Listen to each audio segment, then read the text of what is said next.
Welcome to Talk of the Town. I'm your host, Janet Cresson. A lot of us these days are trying to eat healthfully, but even more so these days, people are thinking about what goes into their food. With me, I have Andrew Berna of Paradigm Gardens, and they are passionate about local gardening, especially yours. Welcome to the program today, Andrew. Thank you. Thank you for having me. Thanks for coming by. Let's get started talking about a little backstory of Paradigm Gardens. Fill me in. We're a family-owned business that's been in Madison for over 15 years. We started off in a very small location and have progressively grown over time. I get the great opportunity to work with my family, and we have a lot of fun. And we were discussing just where you are. It's Helgeson Road, which didn't mean a lot to me, but as soon as you said Farm and Fleet, you said Stoughton Road? We're right off of Stoughton Road, close to Farm and Fleet. Yeah, boy, I think that helps a lot of folks right away figure out where you are.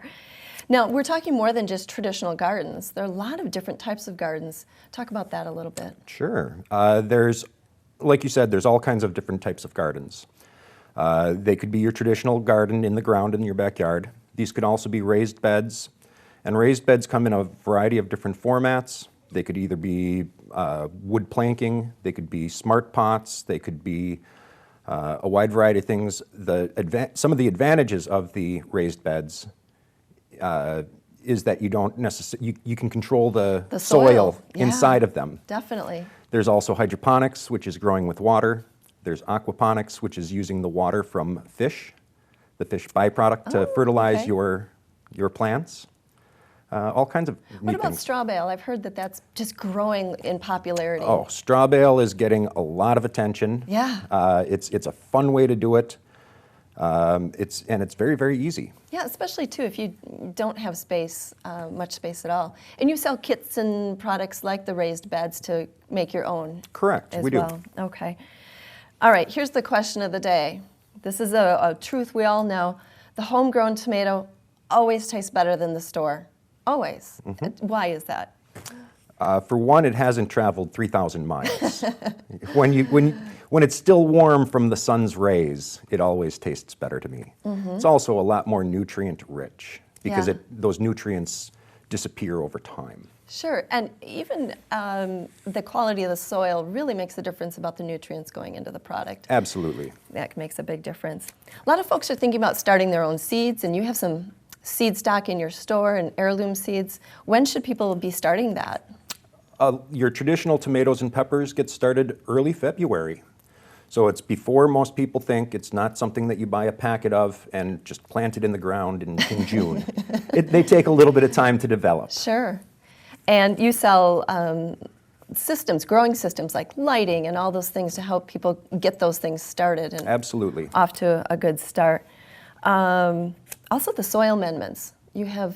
Tell me more about those. We have a wide range of organic soil amendments to help you develop either your traditional garden or to amend your raised beds, or even if you wanted to amend your houseplants, if you wanted to give them a boost to grow. And it sounds like, from what I've been learning, that you help all sorts of people, whether it's the hobbyist or even the professionals. You've got the whole gamut there? Absolutely.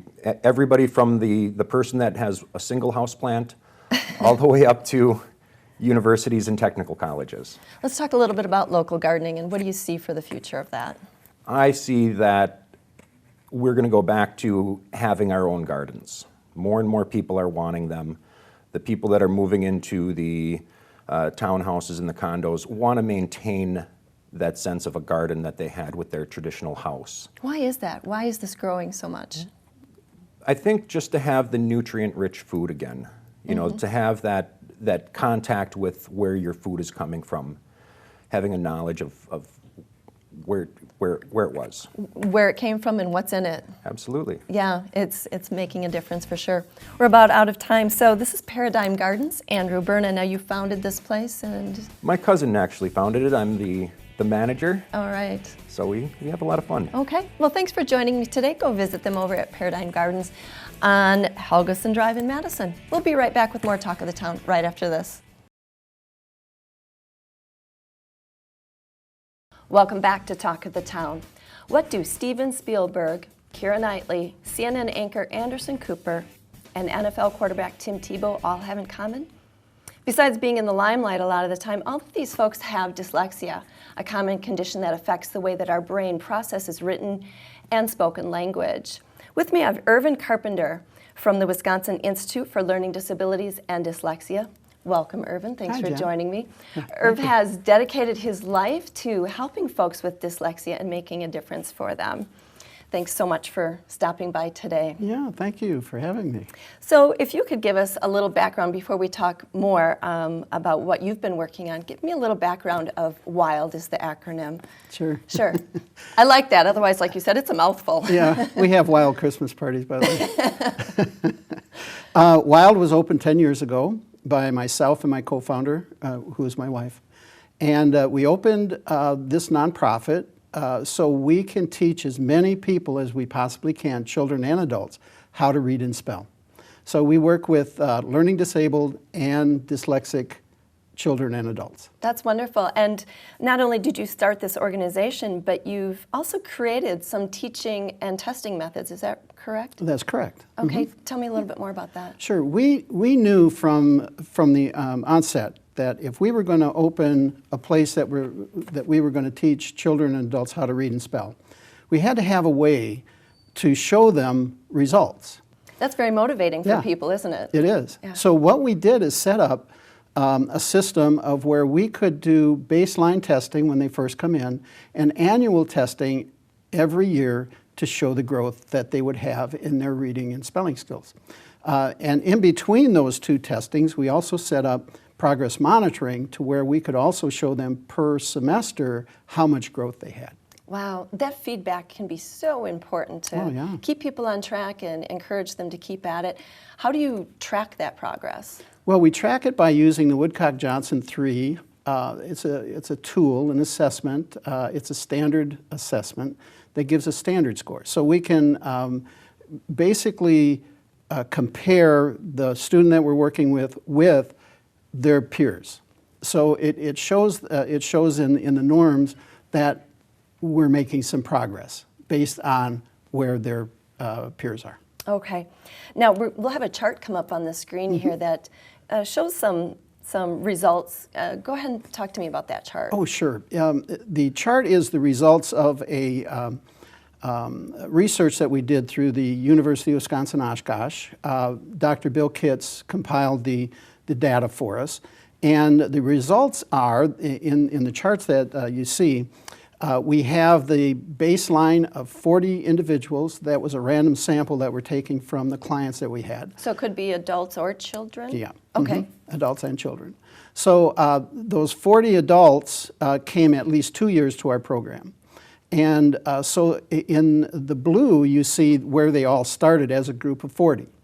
Okay. And the red shows you the results of after 82 hours of work with us.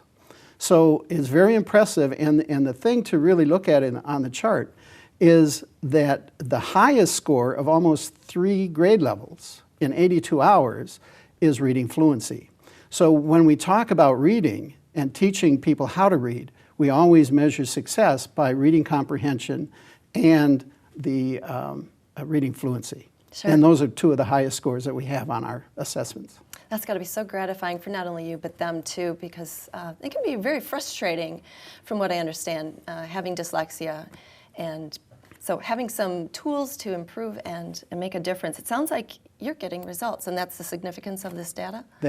Yes, exactly, Janet. To show results. Today in education, we have to look at the interventions that are being provided and what are the results. And what we show and what this graph actually shows is that we are an intervention that works. It works. Yep. If folks want to find out more, where do they go?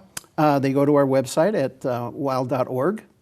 And that graph and the research are all on the front page halfway down. All right. And they can read that and take a look for themselves. Yes. Great. Well, we're out of time already. It goes fast. It does. Thanks so much for stopping by today. When we come back, we'll meet 3 teenage sisters that are making music, winning awards, and fans along the way. We'll be right back after this.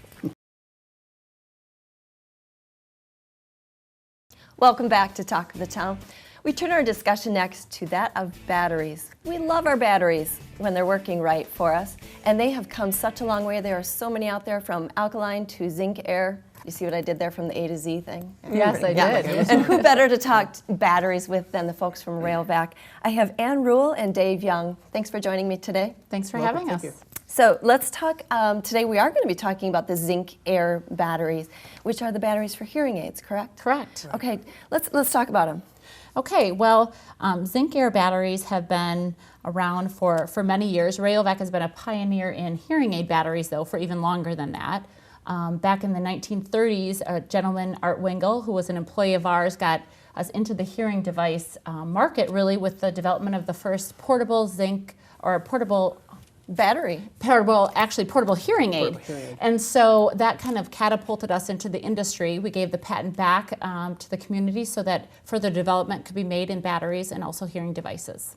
And now Railvac, we should say, has been around since 1906. That's correct. You're going to have a 110-year anniversary coming up. We are. We're celebrating this year, so that'll be, in January we'll kick that off. It's a great testament to Wisconsin and the community. It really is. And I did read that in 1986 that you actually came up with a smaller size battery that made it so much more convenient to have a smaller hearing aid for folks too. Exactly. The size 10 battery, which I actually have a sample here, is another example of Rayovac's dedication to this part of the battery industry and hearing health altogether. And the key to the success?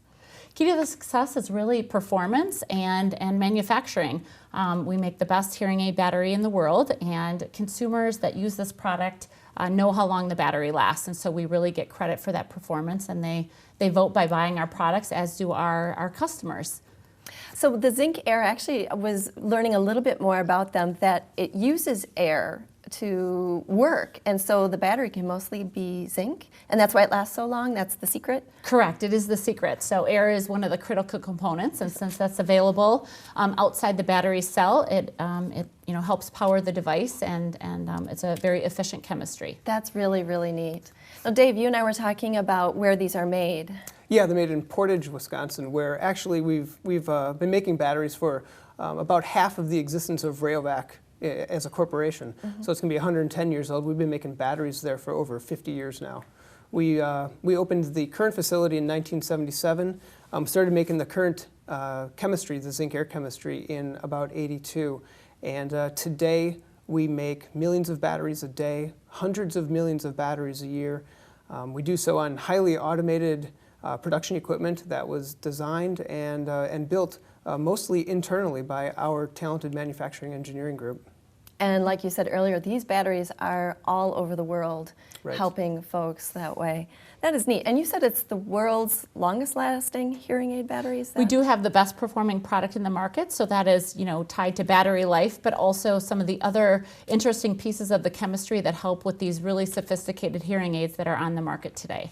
What are the latest advancements in the hearing aid batteries? The hearing aid batteries, again, are really following the device market, and those little hearing aids are getting more and more sophisticated, which enables people to hear better in lots of different environments and do things like streaming and Bluetooth and a lot of these technologies that people are accustomed to in other parts of their life. And so this little tiny battery has to be able to give that opportunity to consumers by powering the device adequately. How fantastic. I was thinking how we take our batteries for granted, and we take our hearing for granted too. And that's fantastic that you're helping folks that way. And what do you two, you both, when we were talking before cameras were rolling, you've both been with Rayovac for a long time. Right. And what is that like? What does that mean to you? Well, it's been a great career experience for me, and I think working on this business is very rewarding because you are, helping people hear and become more connected to their community and their families. So it's great. Absolutely, Dave. Yeah, I would say there's really two things. It's really the product that we make and the experience that we get to have here. The product that we make not only it's a battery that helps people hear. We like to look at it like we don't make the hearing aids, but we make them perform better. And we think because of our battery, it actually performs better than any competition battery because of the technology that we have in it. And the second thing is just personally, we get to work with a lot of really bright people, both in Portage, in Middleton, and really around the world in our sister facility in Washington, England, too. Sure, and both of you have been with Rayovac back when it was before it was Spectrum Brands. That's right. Correct. So that says something right there that you're sticking around. Must be a great place to be. Very good Well, place. we're out of time. Thank you so much for talking about that with us today. Thank you. We'll be right back with more Talk of the Town right after this.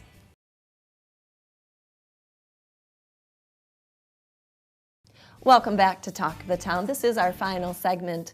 If you or your family had to go hungry tonight, where would you turn? Now, it might be hard for you to imagine, especially right here in America's heartland, but our next guest knows this issue all too well. With me, I have Chris Tazalar of the Second Harvest Food Bank of Southern Wisconsin. Thanks for joining me today, Chris. You're welcome. Thank you. So, what is the mission and the background a little bit of Second Harvest Food Bank? Our mission is actually quite simple.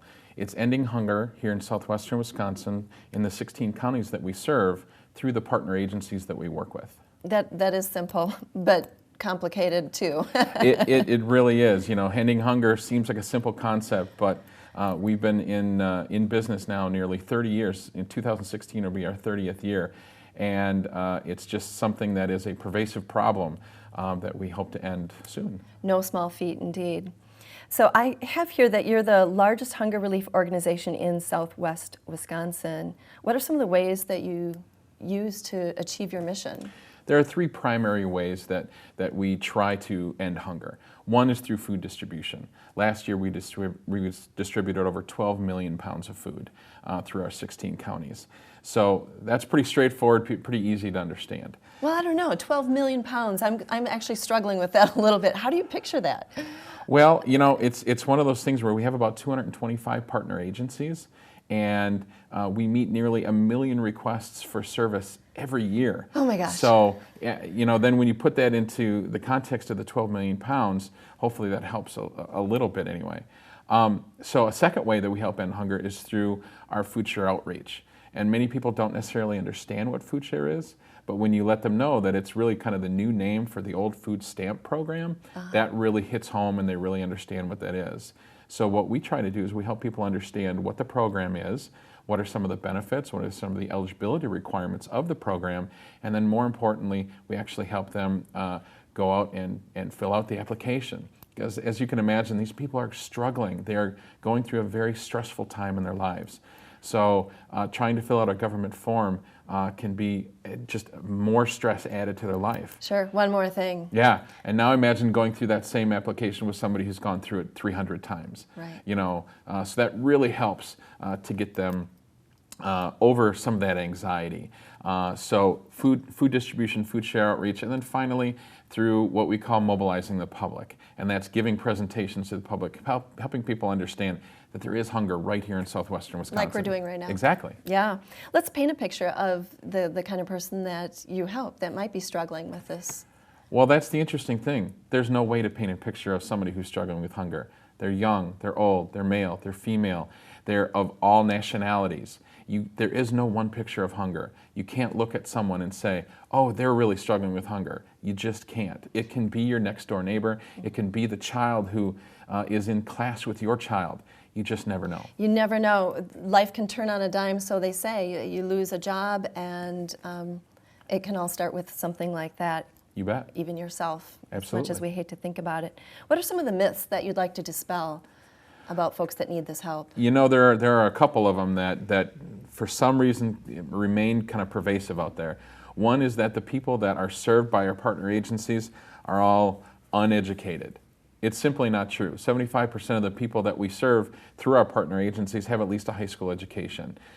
So it's not something where they've struggled with intellect or anything like that. That's simply not the case. Another myth is that they're all lazy and they don't want to work and they don't want to kind of pull themselves up by their own bootstraps.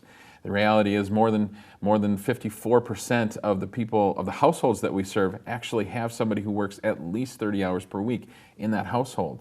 Many times what's happening is that they're actually working maybe 2 jobs, but they're right along the edge of being minimum wage jobs, and so you simply can't make ends meet, even working 40, 50, 60 hours a week when you're only making, say, $8 to $9 an hour. Right.